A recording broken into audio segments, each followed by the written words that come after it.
Le temps qui passe a la beauté de la vie. Le temps qui s'entasse, se fane, se perd.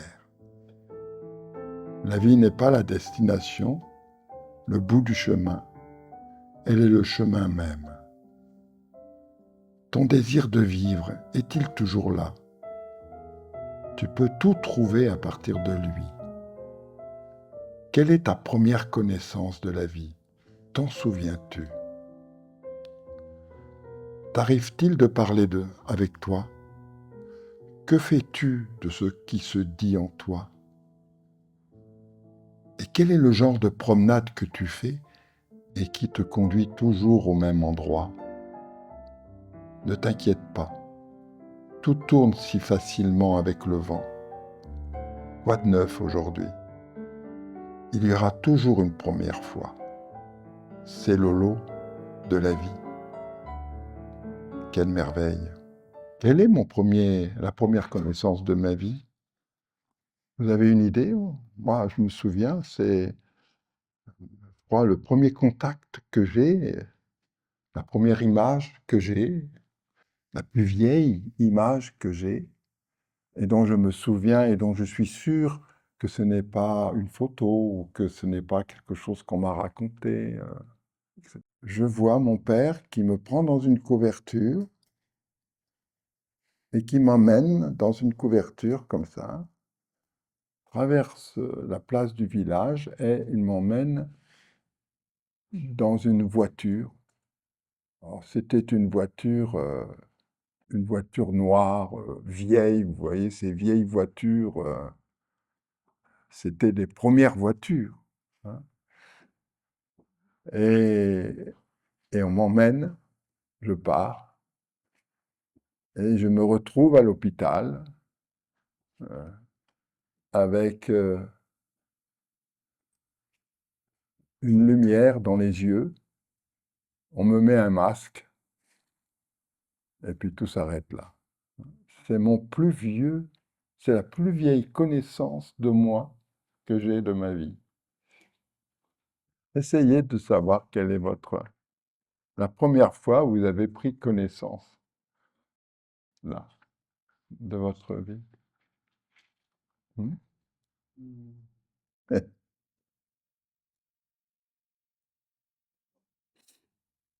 T'arrive-t-il de parler avec toi? Bah, les neurosciences disent qu'on passe plus de temps à parler avec soi-même qu'avec les autres.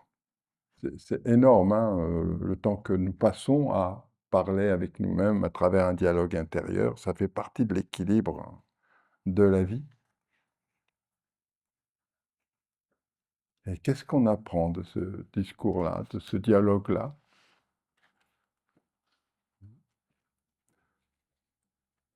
Moi, je sais que personnellement, je prends toutes mes décisions après avoir beaucoup discuté entre moi et moi, silencieusement. Bon, j'adore Rousseau, donc dans les promenades solitaires de Rousseau, dialoguer avec soi. Et qu'est-ce que vous avez fait de ce dialogue? Est-ce qu'il vous arrive? Parce qu'il y a des gens, hein, scientifiquement c'est prouvé, qui ont une pauvreté de dialogue intérieur absolue. Ils n'ont pas de dialogue intérieur.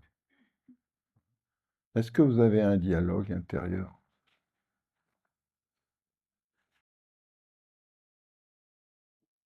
Est-ce que quand vous vous promenez, vous n'avez pas simplement, évidemment, des pensées? Les pensées, on en a tous. Mais de discuter avec la pensée. Est-ce que vous aimez dialoguer avec vous? C'est pour ça, s'ennuyer avec soi-même, vous voyez un petit peu, je vous le disais hier, s'ennuyer avec soi-même, est-ce que vous avez rien d'intéressant à vous dire à vous-même? La vie, c'est le mouvement. Et c'est vrai, hein, tout bouge, tout bouge. Et le problème, c'est que la pensée, elle ne suit pas. Elle reste fidèle à hier et puis à avant-hier. Et donc, il y a un décalage qui se produit entre ce qui est en mouvement et puis sa pensée qui reste en retrait, qui reste inerte, parce que c'est sécurisant de s'appuyer sur ce que l'on sait. Qu'est-ce qu'on apprend de l'immédiat? Qu'est-ce qu'on apprend du présent? Parce que dans, dans les causes un peu de la dégradation de l'humain, il n'y a pas simplement un déficit de chaleur humaine, il n'y a pas simplement une insensibilisation intérieure, il y a, il y a la perte de cette promenade intérieure, entre le dialogue entre soi et soi. Et, euh, et en même temps,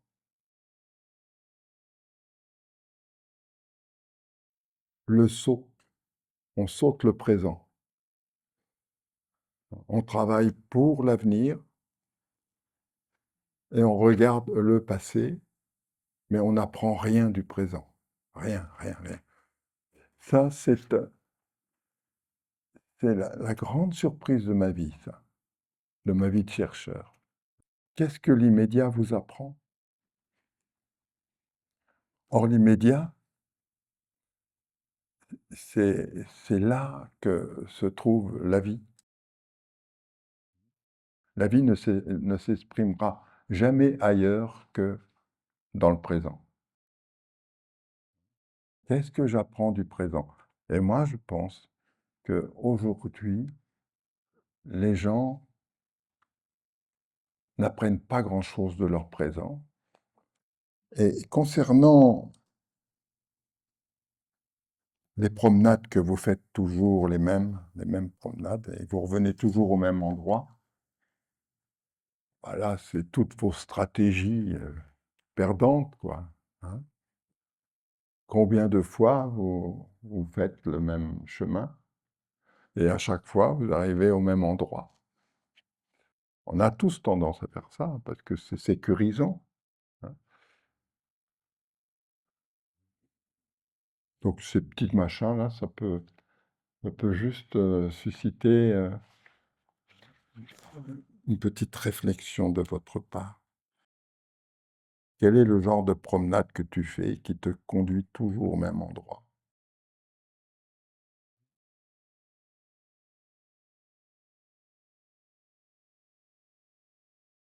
Vous avez une idée à peu près?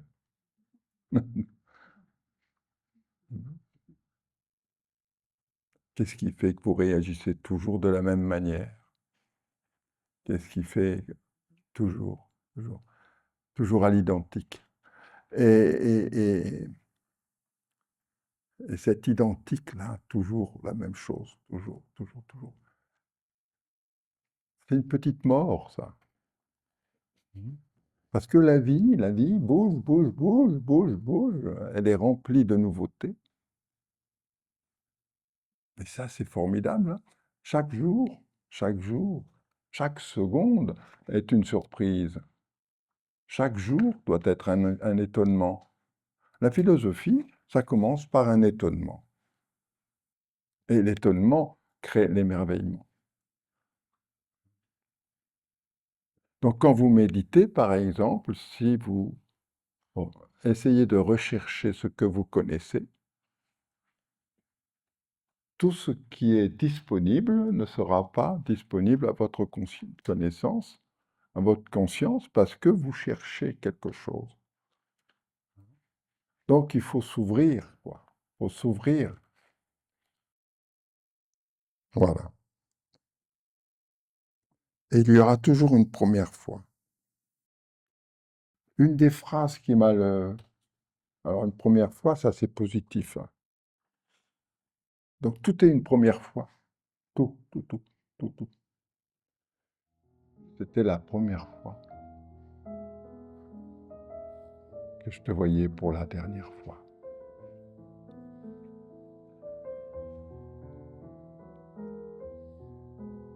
Ça donne du poids. Ça donne du poids à nos rencontres. Ça donne... Et si ça pouvait, et si c'était la dernière fois qu'on vit, et si, il faut profiter. Il ne faut pas dire, ah, je vais accumuler. Non. La vie, elle nous présente les choses une fois, peut-être deux fois des fois. Mais si on ne prend pas,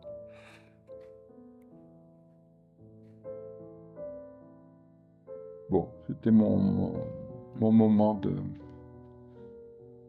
de philosophie.